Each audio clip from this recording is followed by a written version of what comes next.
It is Wednesday, August 5, 2026, and this is The High Road, Logistics and Leadership. I'm Buck Reynolds, and I'm here to make sure we don't forget how to actually drive a truck. I'm Elena Rossi. I'm Jewel Sterling. And I'm Dan Miller. We have a packed episode for you today. Yesterday, we covered Middle East tensions and crude oil prices, Section 301 forced labor tariff lawsuit, and logistics automation and AI integration. It's a wild day. Bottom line is, the freight recession is officially in the rearview mirror. But the recovery is, well, it's a bit of a jagged ride. Here's the deal. I'm seeing the numbers, but I want to see it in the diesel prices first. Look, the Logistics Managers Index is the play here. In June, it hit 71.1. That's the fastest expansion we've seen since early 2022. And you know, the pricing power is finally returning. Transportation prices hit 92.4 in June. It's sort of a relief for the carriers. Actually, you see, the recovery is being driven by capacity constraints, not just demand. The FMCSA is cracking down on new entries, and fleets have been culling equipment for 18 months. Yeah, it's a supply-driven pivot. Take Matson, for example. Their Q2 was a powerhouse because of this tariff front-loading boom. I mean, the thing is, people are just panic shipping before the next round of tariffs hits. It's not real growth. It's just shuffling the deck chairs. Maybe, but Matson is raising their full-year outlook.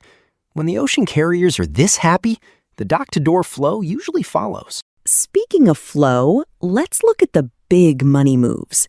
Prologis just announced a recommended acquisition of Segro for $18.8 billion. $18 billion? What are they buying, the whole of England? Sort of. They're increasing their European operating portfolio by 47%. It's a strategic land bank play.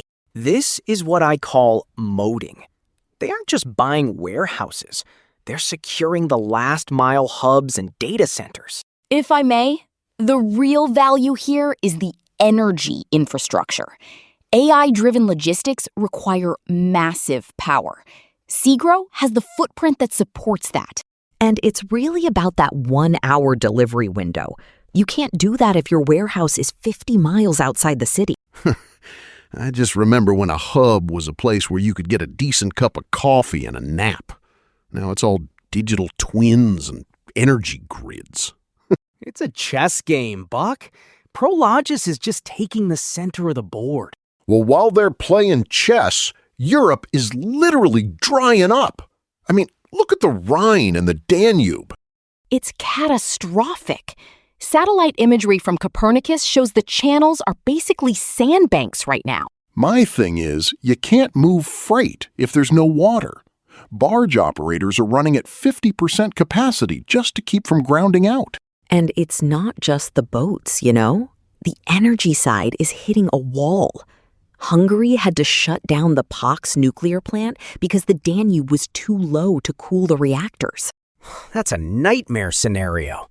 40% of a nation's power just poof, gone because of a drought? It's the same thing we saw with the Ram-pocalypse we talked about yesterday. One missing piece, whether it's a chip or a river, and the whole system just stops. That's exactly it. And now car makers in Central Europe are doing voluntary cutbacks because the grid can't handle the load. Look, before we move on, a quick note from our sponsor. Strategic logistics requires world-class engineering. This show is powered by the stack developed by Eric Christensen at Neural Network Media. Support the architect behind the code.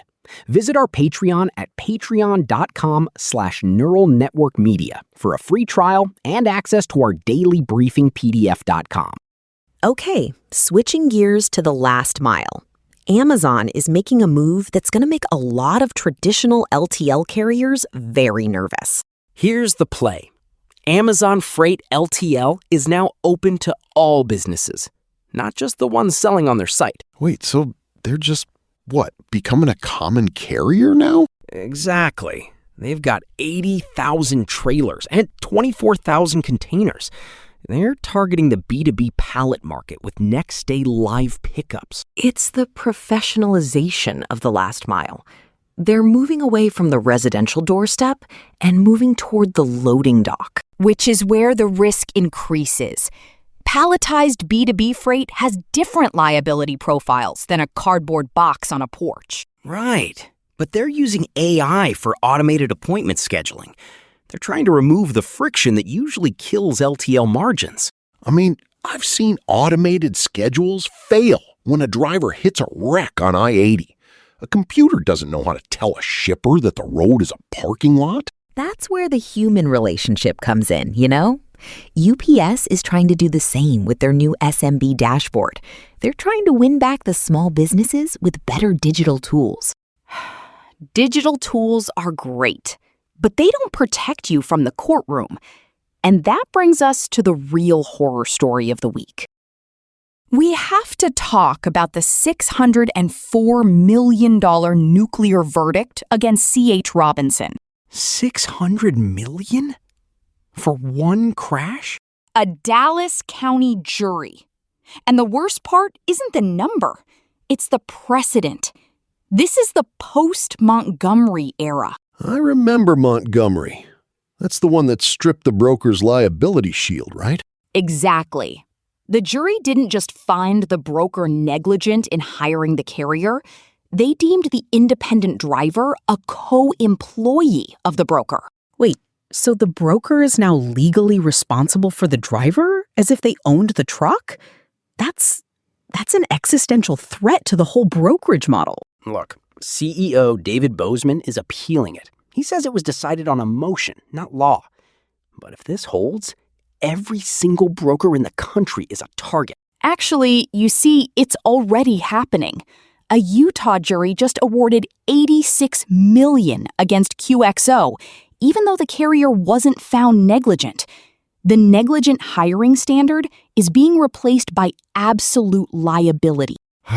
My thing is, this is why I don't trust the lean AI matching. If a computer picks a carrier because they're the cheapest and that carrier kills someone, who goes to jail? The algorithm? That's the point. The law is shifting the burden of proof. You can't just check if they have an active MC number anymore. You have to prove you vetted them like a forensic accountant. It's a total shift in the risk portfolio. We're moving from due diligence to hypervigilance. It's like a quarterback calling an audible, but the audible is run for your life. Now it's time for Iron Lady's Verdict, our Wednesday segment where I break down the legal and regulatory failures that keep fleet managers awake at night. The verdict is in, and if you're running a last-mile operation, your legal shield just shattered. We're looking at the fallout of Flowers Foods, Inc. versus Brock. Sounds like a bakery. What's the problem with bread? The problem is the crossing the line defense. For years, carriers argued that if a driver didn't cross a state line, they weren't interstate workers under the Federal Arbitration Act. This let them force drivers into private arbitration. Yeah, to avoid those big class action lawsuits. Exactly. But the Supreme Court just ruled that the flow of the goods defines the worker, not the path of the truck. If those rolls of bread started out of state, the driver is an interstate worker, even if he only drove 10 miles. So the arbitration clauses are basically toilet paper now? Precisely. Your independent contractor agreements are effectively void for anyone moving out of state cargo. You are now exposed to misclassification lawsuits on a massive scale. See, this is why I like my rose garden. Roses don't sue you for misclassification. True, Buck. But we also have a verdict on the tech side. NHTSA just granted Amazon Zoox a landmark commercial exemption. The ones without steering wheels, you know? Yes. For the first time, the federal government has cleared a vehicle with no steering wheel, no pedals, and no driver's seat to charge for rides. Now, hold on. No steering wheel? What happens when the software glitches and it decides the sidewalk is a highway? That's the forensic shift. The human driver is no longer the legal failsafe. The software is. NHTSA is cutting red tape for 2,500 vehicles a year. It's the ultimate chess move for Amazon. They're not just moving freight, they're redefining the legal definition of a vehicle. It's a dangerous precedent, but the regulatory momentum is unstoppable. Iron Lady's verdict? That's a wrap. Speaking of things that are unstoppable, let's talk about the heavy iron. CNH Industrial just reported their Q2. They're in a trough, right? A deep one. North American tractor demand for the big units, over 140 horsepower, plummeted 27%. Is that just a seasonal dip or something bigger? Look, they're calling it a historic trough. But the CEO is actually lifting the annual outlook because of replacement demand. Right, because the fleets from 22 and 23 are wearing out. It's a cyclical rebound. Well, I've seen this movie before. The market bottoms out, everyone waits, and then suddenly everyone needs a new tractor at the same time. I'm more concerned about the BP biogas pivot. They're streamlining their units right as PHMSA is dropping new pipeline safety rules. It's all about the margins. If the biogas isn't scaling, they cut it. It's just like those silicon drivers we keep talking about. Everything is a line on a spreadsheet until the wheels fall off. Or until the river dries up. Bottom line is, we're seeing a professionalization of the whole chain. Whether it's Amazon's LTL play or the nuclear verdicts, the days of winging it are over. That does it for us today. We've covered everything from dry rivers in Europe to $600 million lawsuits that make my head spin. Just remember, no matter how much AI you have in the cab, it still takes a human to smell a failing wheel bearing. Bye. Later. See ya. Keep the shiny side up, folks.